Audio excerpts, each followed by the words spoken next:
Fala galera, Cezão Big C na área e sejam muito bem-vindos à segunda edição do Big Responde, o quadro em que você pergunta daí e eu dou meu jeito de responder sempre da melhor maneira possível, na intenção de passar o conteúdo e ajudar de forma totalmente gratuita. A única coisa que eu te peço é que você clique no botão de curtir e se inscreva aqui no canal para fortalecer sempre o Team Big C. Sem mais enrolação, eu volto daqui a pouco com a primeira pergunta. Roda a vinheta!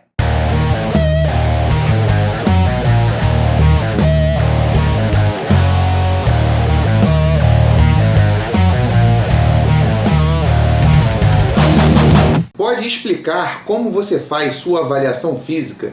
Grande abraço, meu amigo! A avaliação física é um poderoso instrumento que, se utilizado da forma correta, vai ajudar muito na sua evolução. Ela é muito importante para que a gente possa saber o ponto de partida, avaliar o progresso e saber aonde estamos chegando. É isso mesmo, o ideal é que nós façamos a avaliação física antes, durante e depois. A primeira é a diagnóstica, para a gente diagnosticar qual a nossa situação atual. A segunda é formativa, vai avaliar a forma como nós estamos progredindo. E a terceira é a somativa, que vai verificar o somatório dos seus resultados. Ah, agora eu entendi! Existem várias formas de fazer avaliação física, mas falando em praticidade, a que eu prefiro e costumo usar é o espelho. Ele é a sua principal referência. A balança também é uma aliada, mas não se deixe enganar caso o número dela esteja indo de encontro ao seu objetivo. Abaixar o peso não significa necessariamente emagrecer, assim como aumentar o peso não significa que você esteja engordando. Não, eu não entendi, mas estou compreendendo. Lembre-se que no processo de hipertrofia, você está ganhando peso e ao mesmo tempo pode estar perdendo gordura. Ou seja, você vai emagrecer e aumentar o seu peso na balança. Partindo para um próximo nível, estaria a avaliação física através do processo das dobras cutâneas, que é feito por um profissional habilitado utilizando um instrumento chamado plicômetro, que vai medir quantos milímetros de gordura você tem em determinadas partes do seu corpo. Quanto mais dobras forem consideradas, maior a assertividade desse número do seu percentual de gordura. Mas sempre lembrando que esse método ele mede a sua gordura subcutânea. Não tem como ele chegar na sua gordura visceral, que é aquela que está entre os seus órgãos. O padrão ouro seria a bioimpedância. Eu sou rica! Mas são muitos cuidados que devem ser tomados ao se utilizar esse método de avaliação física. É preciso um preparo muito cuidadoso para que o resultado seja fiel à realidade, o que na maior parte das vezes não acontece. Bom, dá para fazer um vídeo inteiro falando sobre avaliação física, mas para não me alongar muito, o que eu faço é olhar sempre no espelho, utilizar a balança como referência e eu uso também uma fita métrica, que eu tiro as principais medidas do meu corpo, como braços, peito, cintura, pernas, para poder ter um parâmetro de como é que as coisas estão evoluindo. Big C, qual a relação da redução de carbo com a perda de peso na dieta low carb? Sou teu fã. A dieta low carb é um formato de dieta em que o indivíduo consome menos carboidrato. Não me diga! Não vamos confundir com dieta cetogênica, dieta paleo e outras similares que possuem aspectos semelhantes. A dieta low carb com certeza promove uma perda de peso considerável em pouco tempo. Mas se não for utilizada corretamente, essa perda de peso não passa de uma mera ilusão. Lembra que na pergunta anterior eu falei da balança? O peso lá vai descer, mas será que tudo isso é gordura? Ih, rapaz.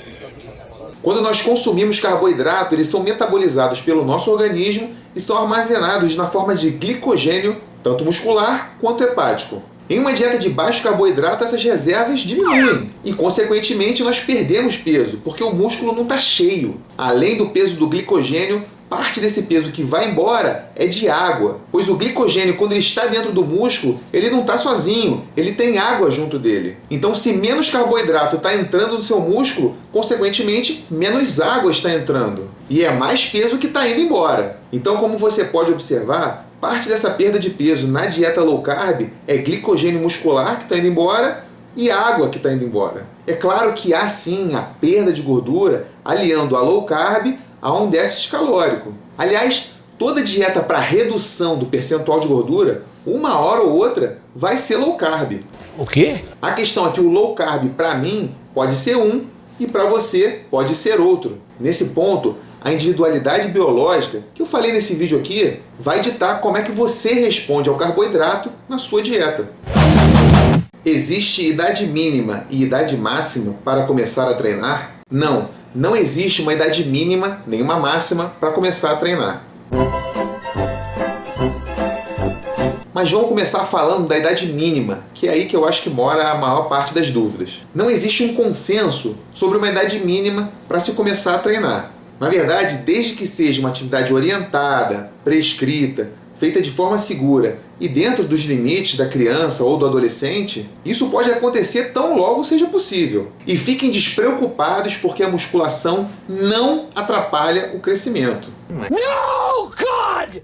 Isso é um mito. A pessoa não vai ficar baixinho ou baixinha porque começou a fazer musculação. Isso é definido geneticamente e o treinamento com pesos não altera em nada esse aspecto. É só você raciocinar, ninguém fica alto porque joga basquete. O que acontece é que normalmente quem é alto se dá melhor nessa modalidade. Mas a grande questão aqui é que existem diversas outras atividades mais interessantes para uma criança ou um adolescente do que entrar numa sala de musculação e ficar levantando peso. A criança tem que experimentar atividades diversas, vivências motoras, sociais, correr, pular, saltar, engatinhar, agachar, interagir com outras crianças, outros adolescentes, enfim, socializar e interagir.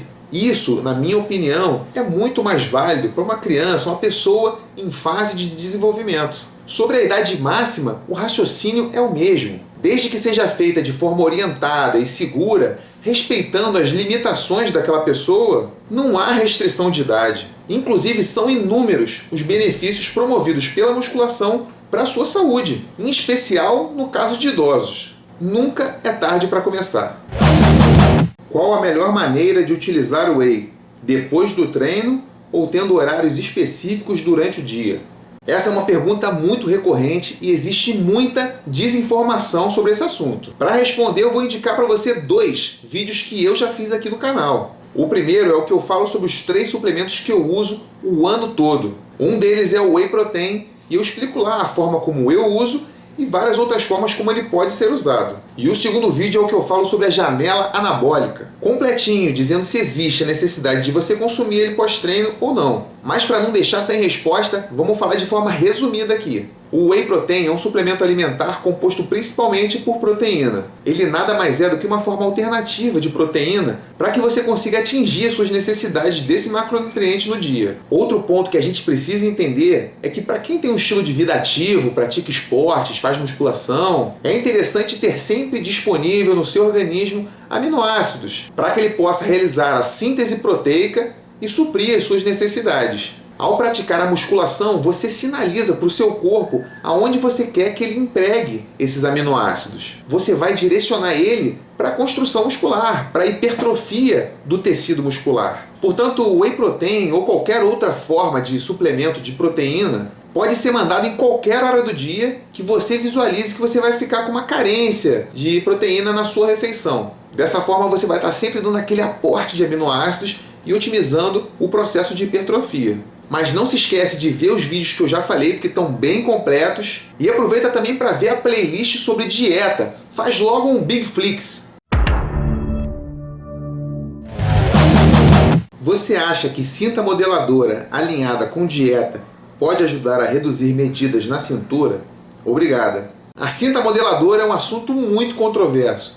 Eu estou sentindo uma treta! Mas a grande questão é que ela é usada de forma errada. O primeiro ponto é entender que ela não é uma cinta emagrecedora. Você não vai perder gordura utilizando a cinta, isso é um fato. O que vai emagrecer, fazer com que você perca gordura, é uma dieta hipocalórica. Estar em déficit, como muito bem foi dito na pergunta. O máximo que a cinta vai fazer é influenciar na distribuição de líquidos da sua região abdominal, devido à pressão que ela exerce. Mas isso é besteira, porque tão logo você tire a cinta fora, os líquidos vão se acomodar novamente. Como diria Bruce Lee. Be formless, shapeless, like water. Now you put water into a cup, it becomes the cup. You put water into a bottle, it becomes the bottle. You put it in a teapot, it becomes the teapot. Now water can flow or it can crash. Be water, my friend. Outra questão é que a cinta modeladora, como o próprio nome diz, vai modelar o seu corpo e ter um efeito estético agudo. Botou a cinta, a roupa por cima, beleza, vai apresentar sim medidas mais estreitas na região da cintura. Mas usá-la por longos períodos pode não ser uma boa ideia. Pelo que eu já li e pesquisei, a pressão que ela exerce de fora para dentro faz o papel do que faria a sua musculatura abdominal e a sua musculatura lombar. Parecido com o que eu falei no primeiro Big Responde a respeito do cinto de treinamento. Isso enfraqueceria os seus músculos dessa região do core, o que não é bom em cenário nenhum. Agora, se ela for usada com recomendação médica, pontualmente, ela pode sim ser eficiente, como por exemplo, numa correção de postura, num pós-operatório. Mas como eu disse, não tem nada a ver com emagrecimento, perda de gordura ou perda de medidas. Empiricamente, há quem diga sim que elas funcionam, mas é difícil distinguir quem fala isso de forma honesta de quem fala isso porque está sendo pago para falar. Fato é que existe uma carência de estudos nessa área que dê embasamento para a gente saber se de fato ela funciona ou não. Por aqui eu prefiro seguir treinando e seguir fazendo dieta. Você acha que L-glutamina melhora a imunidade? Acha válido usar nesses tempos? A glutamina é sim comprovadamente válida para aumentar a imunidade. Ela é um aminoácido produzido pelo nosso corpo a partir de outros aminoácidos. Portanto, a gente não tem a obrigação de consumir ela via oral. Se a sua dieta estiver com a quantidade de proteínas adequada, muito provavelmente o seu corpo já produz a quantidade de glutamina sem problemas. Dito isso, existem outros recursos que também aumentam a sua imunidade e que tem um melhor custo-benefício do que a glutamina, como é o caso da vitamina C. Dormir bem, evitar estresse. Com certeza, existem várias outras formas nutricionais para poder aumentar a sua imunidade e que um nutricionista vai saber muito melhor do que eu indicar para você, dependendo do seu caso. Mas basicamente é isso. A glutamina é boa para aumentar a imunidade, mas sabendo que ela é produzida pelo nosso organismo, talvez não seja necessária a sua suplementação. Quais as diferentes categorias do fisiculturismo? O fisiculturismo ou bodybuilding é um esporte baseado na construção de um físico com volume muscular, simetria, proporção e definição ou condicionamento. Todos esses critérios têm padrões específicos dependendo da categoria. Portanto, não adianta você ter um volume excessivo de braços e ter a perna fina. Isso vai caracterizar uma desproporção. Ter um braço maior do que o outro vai caracterizar a assimetria. A proporção ela é analisada verticalmente. Você ter braços, tronco, cintura, pernas, tudo proporcional. Enquanto que a simetria é analisada lateralmente. Você ter um lado o mais parecido possível com o outro. Existem categorias que são divididas por peso, por altura e outras que fazem uma relação entre peso e altura. Eu não vou meter aqui a muitos detalhes das categorias, mas conforme eu for falando sobre elas, eu vou colocar uma foto de exemplo e futuramente eu faço um vídeo mais específico detalhando cada uma, beleza? Dentre as masculinas nós temos a Men's Physique, a Classic Physique, que é a minha categoria, e a Bodybuilder. Na liga profissional, uma categoria Bodybuilder é dividida em duas. A 212, que é o peso máximo que um atleta pode ter em libras, que é aproximadamente 96 quilos, e a categoria Open, que não tem limite de peso. As categorias femininas são a Bikini, a Wellness, a Figure, a Women's Physique e a categoria Women's Bodybuilding, que está retornando agora aos palcos após um período banida. Essas são as categorias que nós temos hoje na principal federação de fisiculturismo, a IFBB Pro League. Outras federações têm outras categorias, mas vamos nos ater a essa que é a principal. O que você acha da idealização do uso de esteroides anabolizantes no fisiculturismo, tendo em vista que as grandes lendas do esporte são usuários assumidos e as organizações naturais, em geral, têm pouca credibilidade? Antes, vamos deixar bem claro uma situação aqui. O esporte é excelente para a promoção da saúde quando feito de forma lúdica, recreativa. Dentro do nível profissional, do alto rendimento, a história já muda. O que importa é o resultado. Rola dinheiro, rola interesses. Nesse nível, troca-se saúde por resultado. Isso é um fato. Nesse sentido, o uso de hormônios dentro do esporte é uma realidade. No fisiculturismo, isso fica evidente por motivos óbvios. Mas em qualquer esporte que se busque o alto rendimento, existe sim a utilização de esteroides anabolizantes e quaisquer outras substâncias que promovam o aumento, a melhora do rendimento. É curioso que para o público geral, ser um fisiculturista de 100, 110, 120 quilos de músculo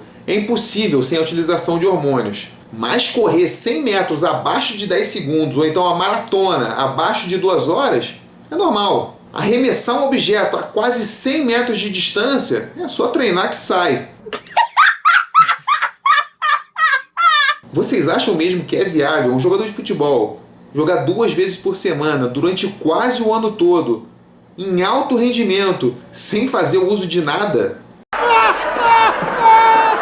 Meu irmão, acorda! A diferença é que na corrida ele toma para ser mais rápido, no arremesso para arremessar mais longe, no futebol para melhorar o rendimento e no fisiculturismo para aumentar a massa muscular e diminuir o percentual de gordura. Simples assim. As grandes lendas do esporte são usuários assumidos e continuariam sendo as mesmas lendas e os mesmos campeões caso não existisse os esteroides anabolizantes, porque eles têm tudo o que é preciso para ser um grande atleta. São disciplinados, dedicados, abnegados, determinados. E isso não se vende na estante da farmácia ou no supermercado. Se os esteroides anabolizantes fossem a solução para tudo, a academia estava lotada de Mr. Olímpia, porque o consumo dessas substâncias não é pouco, mas o que a gente vê por aí não é isso. Então existe sim uma idealização quanto ao seu uso, quando na verdade o que dá certo mesmo é o arroz e feijão, que a gente já está acostumado a falar aqui no canal. É treino e dieta. Se não tiver isso, nem tenta, porque não vai dar certo. E para fechar, as federações naturais de fisiculturismo,